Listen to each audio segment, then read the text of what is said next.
Pen drive ಪ್ರಕರಣ ಬೆನ್ನಲ್ಲೇ operation ಹಸ್ತಕ್ಕೆ break ಬೀಳ್ತಾ ಇದೆ. ಪೆನ್ಡ್ರೈವ್ ಕೇಸ್ ಹಿನ್ನೆಲೆ ಸದ್ಯಕ್ಕೆ ಆಪರೇಷನ್ ಹಸ್ತಕ್ಕೆ ಕೈ ಹಾಕಬೇಡಿ ಅಂತ ಹೈಕಮಾಂಡ್ ಸೂಚನೆಯನ್ನು ಕೊಟ್ಟಿದೆ.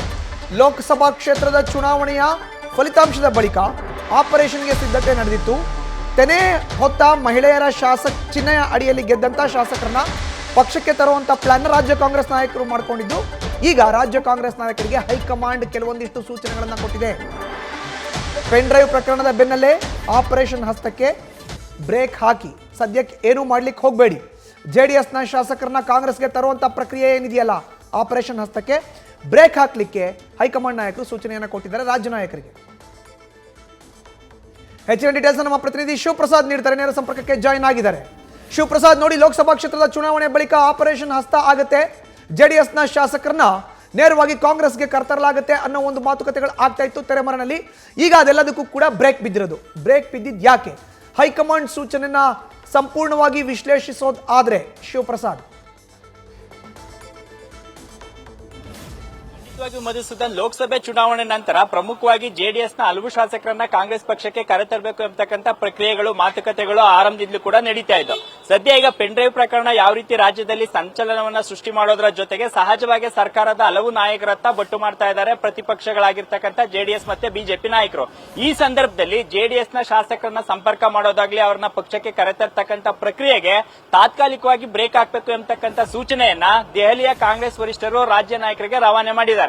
ಆ ಕಾರಣಕ್ಕಾಗಿ ಈಗ ಸದ್ಯದ ಪರಿಸ್ಥಿತಿಯಲ್ಲಿ ಜೆಡಿಎಸ್ ನಾಯಕರನ್ನ, ಶಾಸಕರನ್ನ ಸಂಪರ್ಕ ಮಾಡೋದಾಗ್ಲಿ, ಅವರನ್ನ ಪಕ್ಷಕ್ಕೆ ಕರೆತರ್ತಕ್ಕಂಥ ವಿಚಾರದ ಮಾತುಕತೆಯ ಪ್ರಕ್ರಿಯೆಗೆ ತಾತ್ಕಾಲಿಕವಾಗಿ ಬ್ರೇಕ್ ಅನ್ನ ಹಾಕಲಾಗಿದೆ. ಸದ್ಯ ಮುಂಬರ್ತಕ್ಕಂಥ ದಿನಗಳಲ್ಲಿ ಅಂದ್ರೆ ಪೆನ್ಡ್ರೈವ್ ನ ಪ್ರಕರಣ ಕುರಿತಂತೆ ಈ ವಿಚಾರ ತಣ್ಣಗಾದ ನಂತರ ಆ ಪ್ರಕ್ರಿಯೆಯನ್ನ ಮುಂದುವರಿಸಲಿಕ್ಕೆ ಹೈಕಮಾಂಡ್ ನಾಯಕರು ಮತ್ತೆ ಸೂಚನೆಯನ್ನ ನೀಡಲಿದ್ದಾರೆ. ಸದ್ಯ ಈಗಾಗಲೇ ಜೆಡಿಎಸ್ ಇರ್ಬೋದು, ಮತ್ತೆ ಪ್ರಮುಖವಾಗಿ ಪ್ರಬಲ ಸಮುದಾಯದ ವಿರೋಧ ಏನು ಎದುರಾಗ್ತಾ ಇದೆ ಕಾಂಗ್ರೆಸ್ ಪಕ್ಷಕ್ಕೆ, ಅದರಲ್ಲೂ ಸರ್ಕಾರಕ್ಕೆ, ಈ ಸಂದರ್ಭದಲ್ಲಿ ಜೆಡಿಎಸ್ ಶಾಸಕರನ್ನ ಸೆಳೀತಕ್ಕಂಥದ್ದಾಗ್ಲಿ, ಮಾತುಕತೆ ನಡೆಸೋದು ಬೇಡ ಅಂತಕ್ಕಂಥ ಸೂಚನೆ ನೀಡಿರ್ತಕ್ಕಂಥ ಹಿನ್ನೆಲೆಯಲ್ಲಿ ತಾತ್ಕಾಲಿಕವಾಗಿ ಬ್ರೇಕ್ ಅನ್ನ ಹಾಕಲಾಗಿದೆ. ಸದ್ಯ ಈಗಾಗಲೇ ಪೆನ್ಡ್ರೈವ್ ಪ್ರಕರಣ ಕುರಿತಂತೆ ತಾರ್ಕಿಕವಾದಂತೆ ಅಂತ್ಯವಾದ ನಂತರ ಸಂದರ್ಭದಲ್ಲಿ ಅಂದ್ರೆ ಈ ಪ್ರಕರಣ ತಣ್ಣಗಾದ ನಂತರದಲ್ಲಿ ಮತ್ತೊಮ್ಮೆ ಮಾತುಕತೆಯನ್ನ ನಡೆಸತಕ್ಕಂಥ ವಿಚಾರ ಇರಬಹುದು. ಆ ನಂತರದಲ್ಲಿ ಜೆಡಿಎಸ್ ಶಾಸಕರನ್ನ ಪಕ್ಷಕ್ಕೆ ಕರೆತರ್ತಕ್ಕಂಥ ವಿಚಾರದ ಪ್ರಕ್ರಿಯೆಗೆ ಕೂಡ ಹೈಕಮಾಂಡ್ ನಾಯಕರು ಚಾಲನೆಯನ್ನ ನೀಡಲಿದ್ದಾರೆ. ಸದ್ಯ ಈಗ ರಾಜ್ಯದಲ್ಲಿ ಪೆನ್ಡ್ರೈವ್ ಪ್ರಕರಣ ಕುರಿತಂತೆ ಪರ ವಿರೋಧದ ಚರ್ಚೆಯ ಜೊತೆಗೆ ಸಹಜವಾಗಿ ಸರ್ಕಾರದ ನಾಯಕರುಗಳತ್ತ ಬಟನ್ ಮಾಡ್ತಾ ಇದ್ದಾರೆ. ಹಾಗಾಗಿ ಸದ್ಯ ಈ ಸಂದರ್ಭದಲ್ಲಿ ಏನಾದರೂ ಶಾಸಕರನ್ನ ಸಂಪರ್ಕ ಮಾಡಿದ್ದೆ ಆದಲ್ಲಿ ಕಾಂಗ್ರೆಸ್ ಪಕ್ಷಕ್ಕೆ ಸೇರ್ಪಡೆ ಮಾಡಿಕೊಳ್ತಕ್ಕಂಥ ಪ್ರಕ್ರಿಯೆಗೆ ಚಾಲನೆ ನೀಡಿದಂತ ಸಂದರ್ಭದಲ್ಲಿ ಸಹಜವಾಗಿ ಸರ್ಕಾರ ಇರಬಹುದು, ಕಾಂಗ್ರೆಸ್ ಪಕ್ಷಕ್ಕೆ ಸಹಜವಾಗಿ ಒಂದು ಪ್ರಬಲ ಸಮುದಾಯ ಸರ್ಕಾರದ ವಿರುದ್ಧ ಮತ್ತೆ ಕಾಂಗ್ರೆಸ್ ನಾಯಕರ ವಿರುದ್ಧ ತಮ್ಮ ಅಸಮಾಧಾನವನ್ನ, ಆಕ್ರೋಶವನ್ನ ವ್ಯಕ್ತಪಡಿಸತಕ್ಕಂಥ ಸಾಧ್ಯತೆ ಇರುತ್ತೆ. ಆ ಕಾರಣಕ್ಕಾಗಿ ಹೈಕಮಾಂಡ್ ಈ ಸಂದೇಶವನ್ನ ರವಾನೆ ಮಾಡಿದ್ದು. ಸದ್ಯ ಈ ಸಂದೇಶವನ್ನ, ಈ ಸೂಚನೆಯನ್ನ ರಾಜ್ಯ ಕಾಂಗ್ರೆಸ್ ನಾಯಕರುಗಳು ಕೂಡ ಚಾಚು ತಪ್ಪದೆ ಪಾಲಿಸ್ತಾ ಇದ್ದು, ಸದ್ಯ ಜೆಡಿಎಸ್ ಶಾಸಕರನ್ನ ಸಂಪರ್ಕ ಮಾಡೋದಾಗ್ಲಿ, ತಾವು ಪಕ್ಷಕ್ಕೆ ಸೇರ್ಪಡೆ ಆಗಬೇಕು ಅಂತಕ್ಕಂಥ ಮಾತುಕತೆಯನ್ನ ನಡೆಸೋದಾಗ್ಲಿ ಈಗ ತಾತ್ಕಾಲಿಕವಾಗಿ ಬ್ರೇಕ್ ಹಾಕಿದ್ದಾರೆ.